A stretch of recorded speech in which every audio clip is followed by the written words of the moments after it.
We weren't supposed to leave town. The government orders had been very specific about that. No travel between regions was allowed since the virus death rates had begun to climb again. The world had been struggling to recover as the virus had slowly receded. Life as we knew it had begun to resume as normal, with the addition of masks and social distancing. A vaccine had been fast-tracked and would be out in a year to a year and a half. We all relaxed and let down our guard pretty quickly, thinking the masks and watered-down hand sanitizer would keep us safe. The economy reopened quicker than expected against the warnings of infectious disease experts. Those experts quickly proved to be right, as the rates of infection suddenly skyrocketed again. As a security guard in a medium/high security mental health hospital, I was deemed essential, so I had been continuing my full-time shifts. I patrolled the hospital grounds, responded to code whites, violent patients, searched for missing patients, code yellows, and documented everything in my trusty notepad. It helped at the end of the day when I wrote my shift summary report to have exact times and details written down to help fill in any blanks in my memory. I had been working full-time for about 2 years, so I had managed to accrue a bit of vacation time, and by midsummer decided to take a trip up to the family cottage. I had booked the time off long before, but I'd been debating whether we should go. The hospital wasn't any busier than usual. In fact, they'd been discharging people much more quickly than normal. They were pushing people out to try reduce the effects of potential outbreak within the hospital.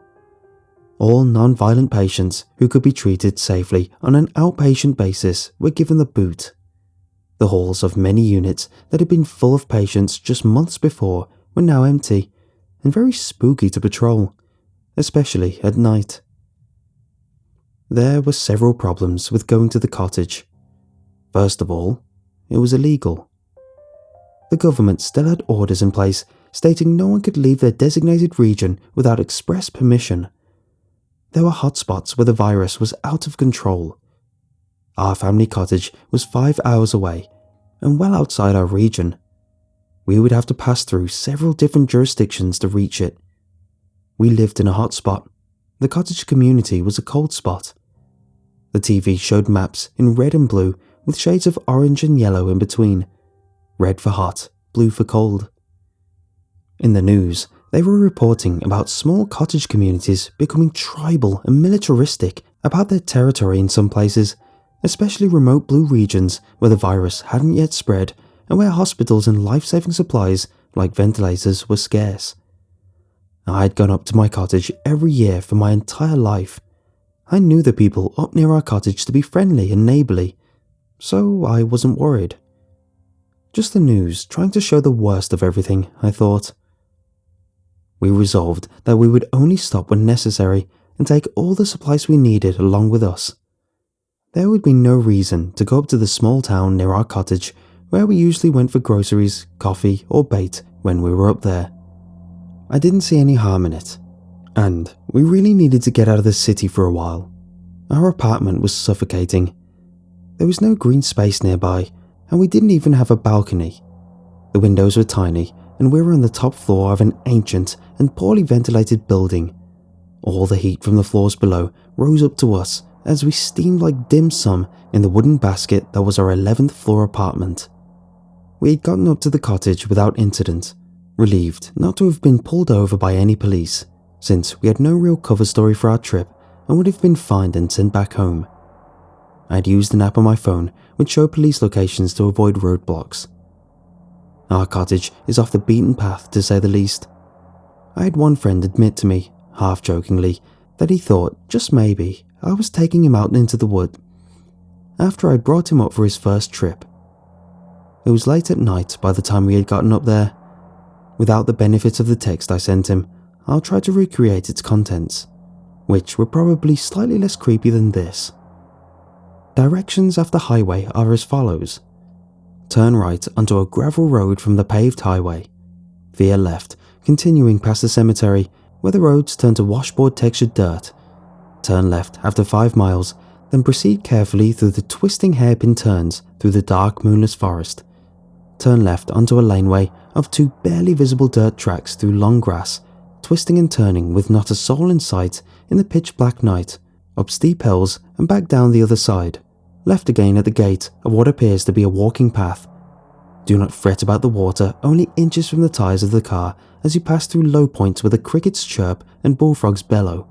Finally, with increasing bumpiness, drive forward until you think, this isn't possibly a road anymore, and you will arrive at a small shack at the end of a drive, with still black water on all sides, a peninsula just narrow enough for a driveway, and a cottage with a small deck and fire pit area at the back, where I have spent many happy summers. No running water and only a small marine battery with limited juice for electricity. Kerosene oil lamps flickered in the corners and spiders nesting all around with the odd mouse or two scampering in the shadows. I loved it. The only thing I didn't like about the place was the toilet situation. The outhouse was a problem that my procrastinating family had been planning and negotiating how to remedy for years. The ramshackle hut which served as our toilet had been standing askew at the end of the driveway for decades, after my grandfather had built it many years before. Snakes and squirrels nested in it, and giant spiders made webs inside the most inconvenient places. I always felt like something was going to bite me from the ancient human waste pit below my exposed ass as I sat on the poorly secured and splintering toilet seat. The worst part was that there was no light or window, so when you closed the door it was pitch black in there, and all you had to see by was the starlight through the wood slats on the sides of the outhouse and whatever dim and ancient flashlight had been pilfered from the cottage storeroom. We got up there late at night and the mosquitoes were ferocious. I pulled up my hood and dashed in and out of the cottage, bringing in luggage until it was all inside. My wife was already wiping down tables with disinfectant and tidying up. Mouse poop was scattered here and there and everywhere. I took out the broom and began to sweep. Eventually, the place was tidy enough that we could sit down and relax after our long drive.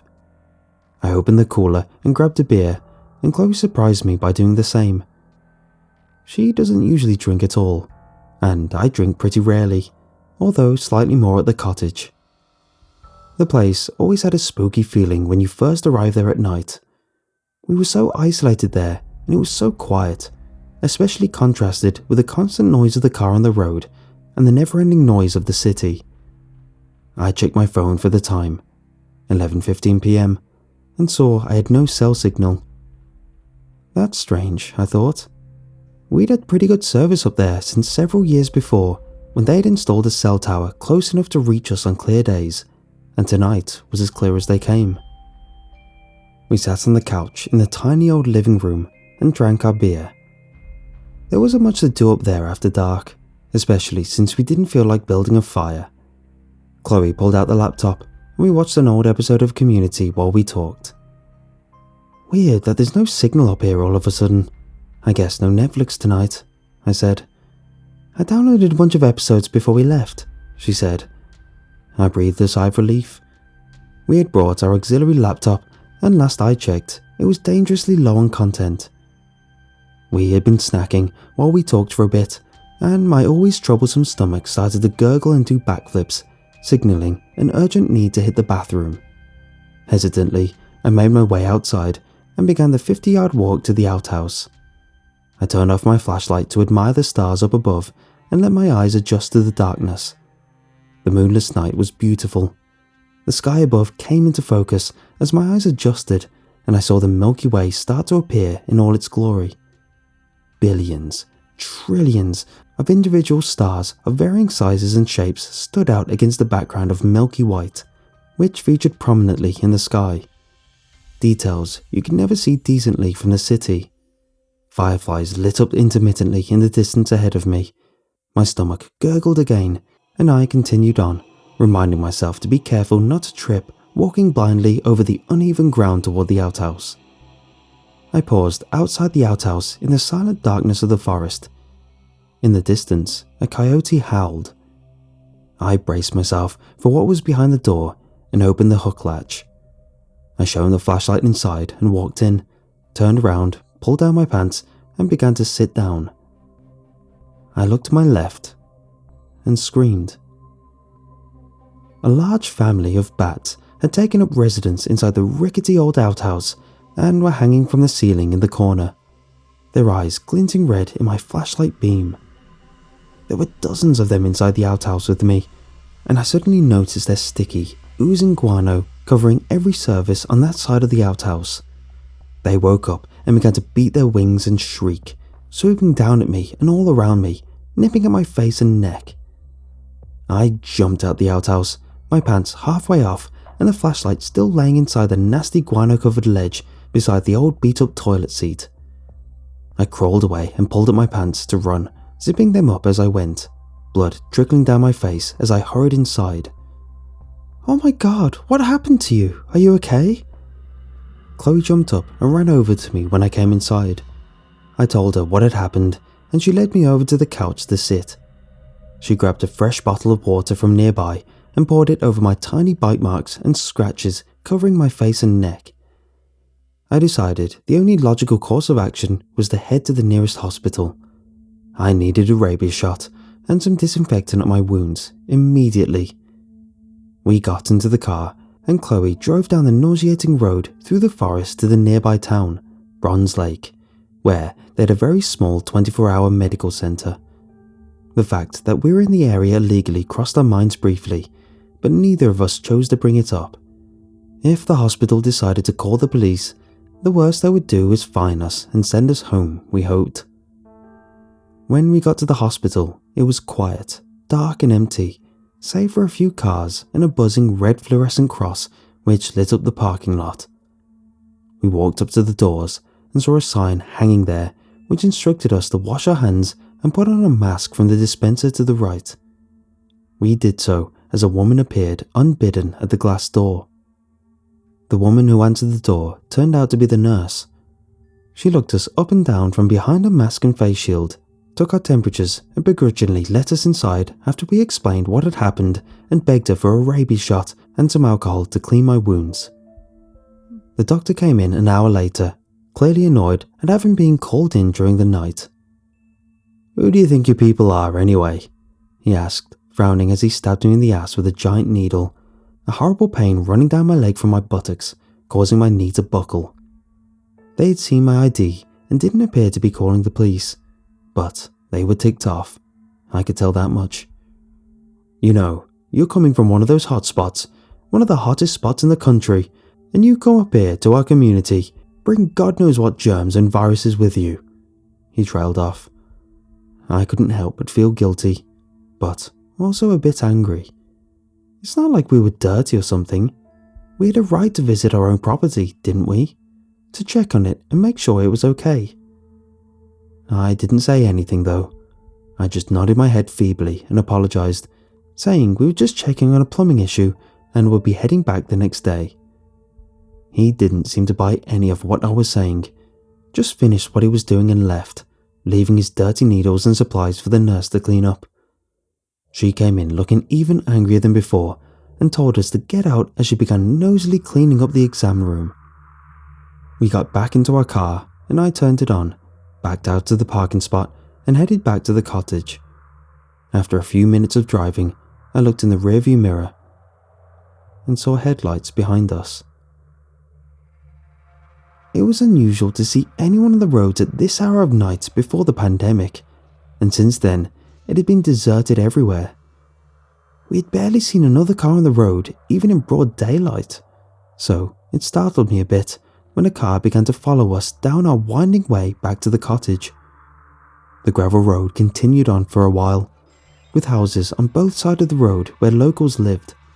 Handmade signs were posted here and there on lawns, but I couldn't make them out in the darkness. I assumed they were inspirational messages to first responders and healthcare workers, as had become the familiar trend. I tried not to worry too much about the car behind us. It was probably just a local on their way home from somewhere. But as we got closer and the car followed us down each turn, I began to get worried. "Is that car following us?" my wife asked. "I'm not sure," I said, trying not to scare her by sounding calmer than I was.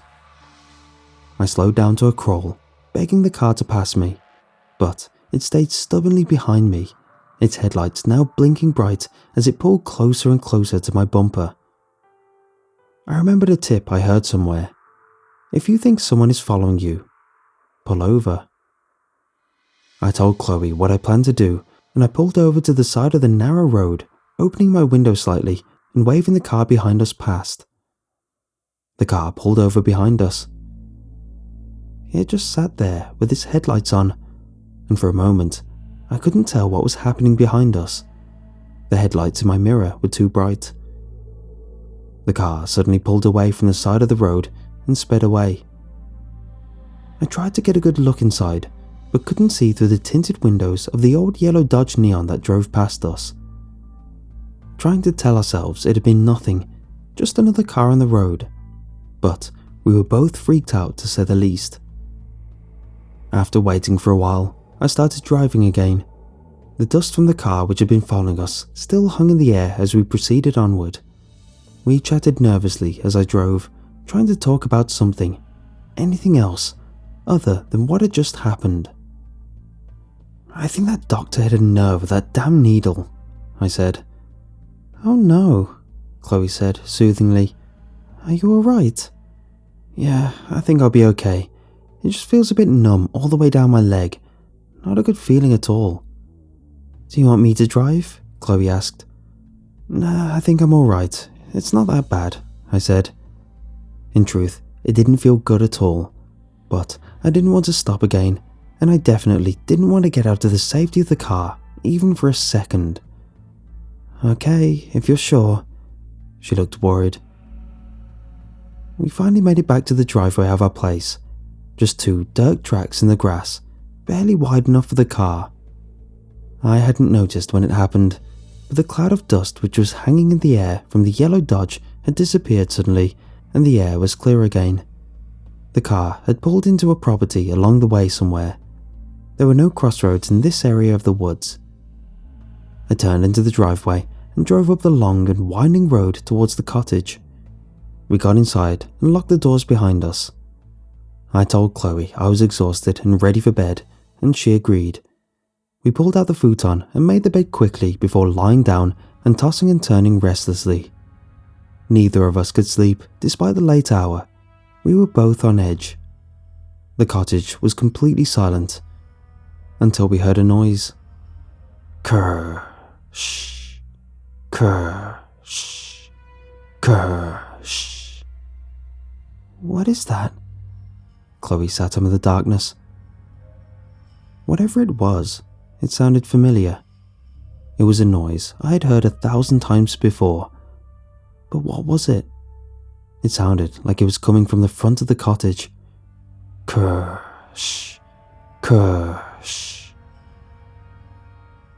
The noise continued on like that for a while, and we were both too afraid to go outside and look. You ever hear a sound late at night when there's no one around and you're home alone and think, that noise sounded like it came from a person, but it couldn't have been. There was no one home and that noise had come from the basement.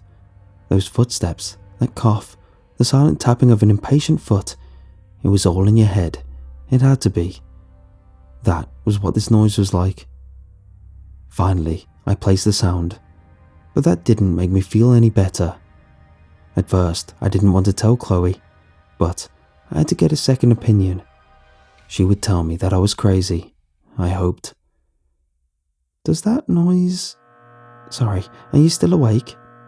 "Of course I'm awake. That noise is freaking me out so much right now." "Okay, just tell me if I'm crazy. Does it sound like digging? Like someone is digging with a shovel?" She grabbed me and sat bolt upright, bringing me with her. "That's it! Oh my god, what? Why? Why would anyone be digging outside our cabin right now?" We huddled together. I had no answer for her. We had no weapons aside from the little pocket knife I brought with me to cut fishing line. I hoped I was wrong about the noise. I tried to think what else it could be, but came up empty. The noise continued on methodically for a long time. Whatever the hole the person out there was digging, it was large, assuming I wasn't wrong about the sound.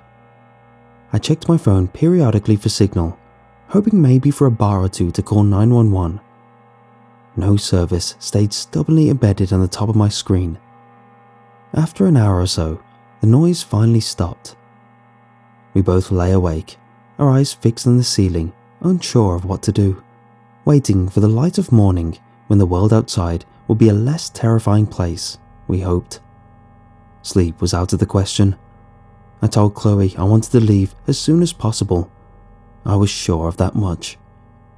Finally, we began to see dim light outside, and we could hear birds singing mutely through the glass of the windows.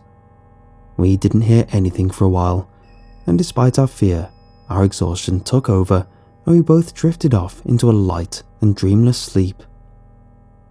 When I woke up, the scene around me made no sense. I looked up and saw the blue sky behind the tree branches above me. I was at the bottom of a shallow hole and couldn't move. My hands were bound behind my back. The cold earth was moist against my back. I looked up and saw a face behind a mask and face shield looking down at me, standing on the ground above the hole I was in. It was a man, and he was mid-sentence, speaking to someone else, ignoring me as I woke up. Can't let it bother you. They were the ones who ignored the news, all the warnings. We even put up signs in town telling them not to come, that we didn't want them here. What else are we supposed to do? You saw what happened to Becky. You want that to happen to your nan? How many people do we need to lose? I closed my eyes, flinching with surprise, as he poured cold dirt over me. Kerch. I know, but it just doesn't feel right. I mean, it's one thing to kill someone, but burying them alive? That's just gruesome, the other voice said as it scooped up another shovelful of dirt and poured it over me, avoiding looking at my darting, terrified eyes. Kerch. We went over this at the meeting last Tuesday, Rodney, remember? The good word says very specifically, no murdering. Doesn't say nothing about burying folks alive now, does it? In fact, if I remember correctly, there was a certain story about a fella named Jesus. He said Jesus like a folksy southern TV televangelist, who went and got buried alive and came out 3 days later, fine and dandy, praise be. I know, I remember the pamphlet, but now that we're doing it... The younger man trailed off. Just seems a bit wrong, that's all, he said too quietly for the other to hear. I was completely terrified. It's amazing how your mind begins to race and kicks into the survival mode when you know you're going to die. I began thinking hard, grasping for anything that could get me out of this. My mouth was gagged, so I couldn't try to talk my way out of this. My hands and feet were bound tightly with rope. One thing I had going for me was that I had restrained enough mental patience at my job. I knew that ropes were not as foolproof as they seemed, no matter how tight the knots. So many times I had expertly restrained patients, following a code white, coming back 5 minutes later to check on them and finding them loose and running around the isolation room, banging their hands and heads against the walls and plexiglass windows. None of the nurses were ever upset or blamed me, except the young new ones. After a couple years, we all knew that some patients were Houdinis and all knots were fallible. I began to move my wrists around, bending the rope and trying to create space. Kerch, kerch. By the time I was completely covered in dirt, I had the rope loose enough that I could almost pull my thumb through. I couldn't breathe and was struggling not to panic. My years of swimming classes and lifeguard training as a young man came back to me, and I tried to control my breathing. I had the two men packing up their equipment and trudging off. I tried to control myself and wait as long as possible, knowing even if they had left, they could be watching to make sure we didn't escape. It only took a few minutes to run out of air, so they wouldn't have to wait long to know for sure we were dead. I finally had my hands free. My wrists were raw and bleeding from the friction of the ropes on my skin. I could hear Chloe's muffled cries through a gag from her shallow grave right next to mine. I waited a few more moments and then could take it no longer. I had to get to the fresh air above. Who knew how long it would take to dig my way out? It was possible I had already waited too long. I began to wiggle my hands out from behind me and try to dig at the loose soil above me. The grave was shallow, so I knew I didn't have far to dig. The locals had depended too much on their ropes to hold me, but I was a Houdini. I used every last ounce of muscle I had to burrow and push my way up through the loose dirt above me. I pulled my upper body out of the ground until I was partially out, waist deep in soil, before pulling my legs out with a mighty effort. I realized with alarm that the soft and muffled noises from the grave next to mine were no longer audible. I scrambled over to the dirt pile next to mine, pulling fresh soil off in great mounds with my bloodied hands. A few fingernails had come off and ended up in the pile of dirt, glinting in the sun. After digging like mad for a minute or two, my fingers bumped up against something cold and hard. I looked closely and realized it was her forehead. I continued to dig around her face and managed to unearth her head. She didn't look like she was breathing. I don't really remember the next few minutes that well, except for the sobbing and the weeping, as I hastily pulled more dirt off her body, committing to doing CPR once I had her up and out of the dirt.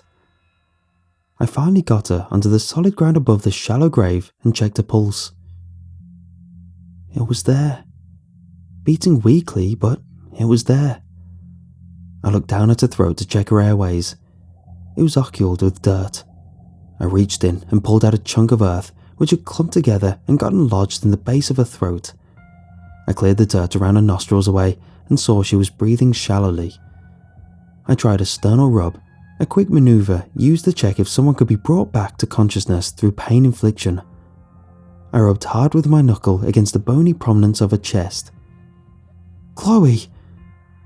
I tried not to raise my voice too loud, worried the locals might still be close. She started to come to, moaning with her eyes closed. I shushed her and told her not to make too much noise. They were still close. When Chloe was awake enough, we made our way back over to the cottage. Our shallow graves had been dug at the end of the driveway, beside the outhouse. Our car was surprisingly still intact and appeared untampered. I couldn't understand why they hadn't taken it. I checked underneath and all around for booby traps, but didn't see anything. I told Chloe I would start it, that she should wait a little ways away in case it was rigged to blow up or something. I wanted to get the hell out of there. I started the car and waved Chloe to get in. We drove away, leaving our luggage and all of our belongings behind. I only grabbed my wallet and cell phone from inside, dashing in quickly and full of fear that someone was hiding in the cabin. No one was. We made our way through the forest and away from the cabin, moving slowly, looking up ahead carefully at every turn to make sure there was no one waiting for us. Finally, we made it to the hill at the end of the driveway.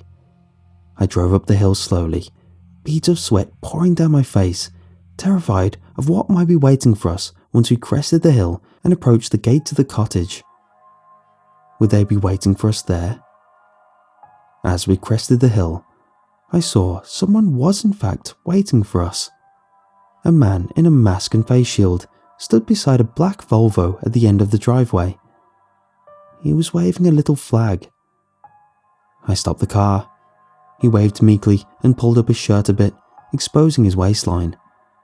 He spun around with his shirt pulled up like that, as if to say, "No weapons, I come in peace." "Is that the doctor from the town?" Chloe asked. "I think it is." He began to walk over slowly with his hands up, waving his little white flag around without much enthusiasm. I decided it was pointless to reverse and tried to get away. There was nowhere to go with a dead-end peninsula behind us, and his Volvo blocking the way ahead. I worked with doctors and knew they took an oath not to harm others. I hoped that oath might protect us now. He stood about 6 feet away from the passenger side window, practicing appropriate social distancing, and waited for us to roll down our window to talk to him. Chloe rolled down her window a couple of inches. "I knew those two idiots were too dumb to finish a job like that. The human body is more resilient than people think, you know. Plus the ground is hard up here, and those two are as lazy as they come. I had a pretty good feeling they wouldn't dig those graves even close to deep enough, and you two would manage to find a way out. I hope you learned your lesson." You knew they were going to bury us alive? You didn't stop them?" I couldn't believe what I was hearing from this doctor. He hadn't done the job himself, but he knew what was going on. "There's no stopping a mob when they're in a frenzy, son, and that's what you two walked into here. Guess you don't read the news much. Didn't bother to look at what was happening in the area you call your second home, as if there could ever be such a thing." His face was impossible to read behind his mask. "How's your leg feel today, by the way? Sore? Numb? We usually don't inject the dorsogluteal anymore. Too risky. Sciatic nerve right near there that can be seriously damaged. I was pretty tired last night. Guess it slipped my mind." "Was that even a rabies shot you gave me?" He shrugged and didn't say anything. Up ahead, the Volvo moved out of the way. I hadn't noticed the other person in the car before. I stepped on the gas and started to drive away. "Y'all don't come back here, you hear?" I heard the doctor say in a fake, hillbilly accent as we drove off. As we passed the Volvo, I saw the nurse from the night before was sitting behind the wheel. His wife, maybe? We turned onto the road and drove quickly back to the highway, speeding past the locals' houses with boarded up windows. Signs on the lawns were spray painted with various slogans we hadn't been able to make out or even notice on our way in the night before. "Keep outsiders out. No room for tourists. Keep blue zones blue." Those were the tamer ones. Then there were a contingent of more radical signs. "Revenge for Becky. Make them pay. Report outsiders to the Committee for Justice." We made it to the highway without seeing another car on the road. Our tires squealed as we pulled onto Highway 7 and sped off west towards home.